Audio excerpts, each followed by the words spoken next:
Move it, troopers! On the double! Fire!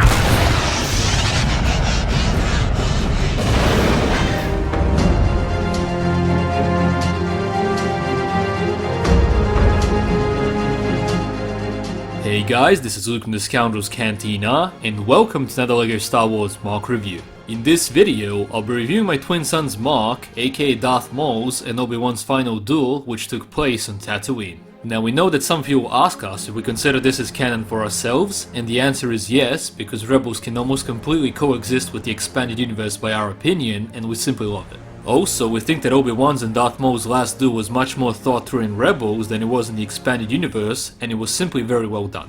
Before Darth Maul showed up in Rebels, we actually considered his EU ending as part of the story, but what can I say? The Star Wars Rebels version was simply much better.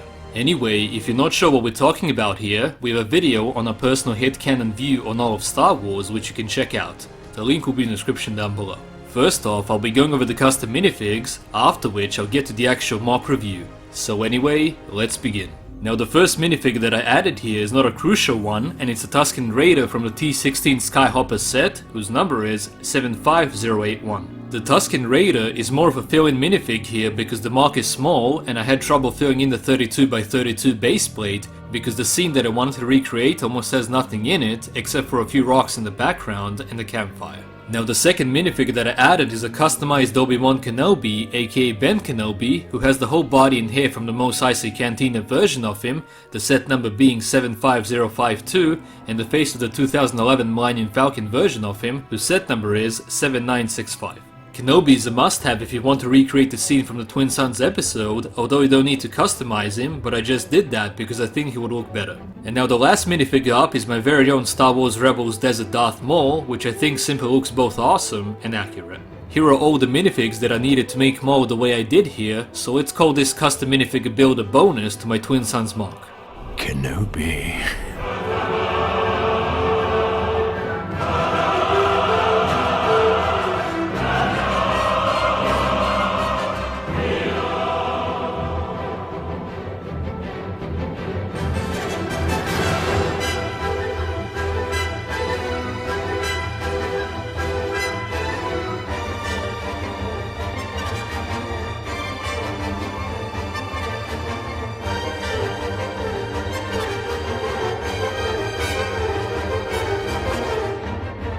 Anyway, since I went over all the minifigs that are included here, let's finally get into the MOC itself.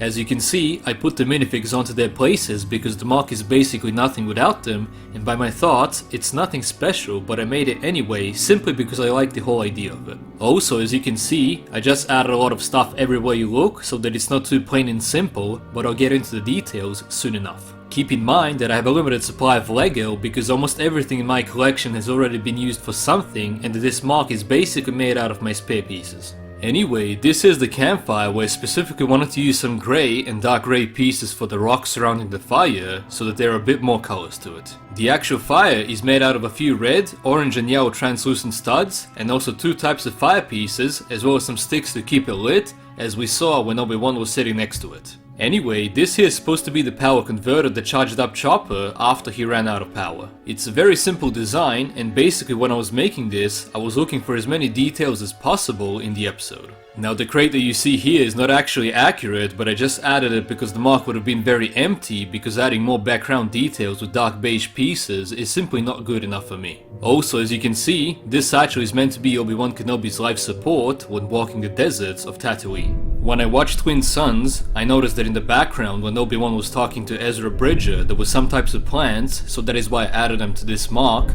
although I probably kinda overkilled it, but nonetheless, I think it turned out great. Also, these rocks also deserve a mention due to the fact that Obi-Wan and Ezra Bridger were sitting on them and next to them, so as you can see, I really paid attention to that as well. In the background, there is a Tuscan Raider which is there simply for extra details, as I mentioned earlier in this video. Now these big slow pieces are taken from the Battle of Scarif set, and they are a really good addition to this because I was really running out of things to put here.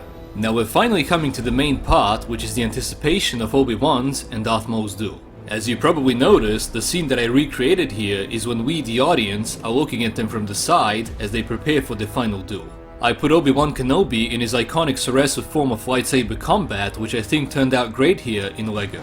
On the other hand, here is Darth Maul spinning his double-bladed lightsaber, and in this scene he's not supposed to have a hood on, but in LEGO it didn't really look as good without the hood. I also noticed that Maul's lightsaber hilt is darker than Obi-Wan's, so I gave him a dark chrome hilt piece. All in all, this is all there is to my Twin Suns MOC. I'm very happy with it, and it's an awesome piece for my collection.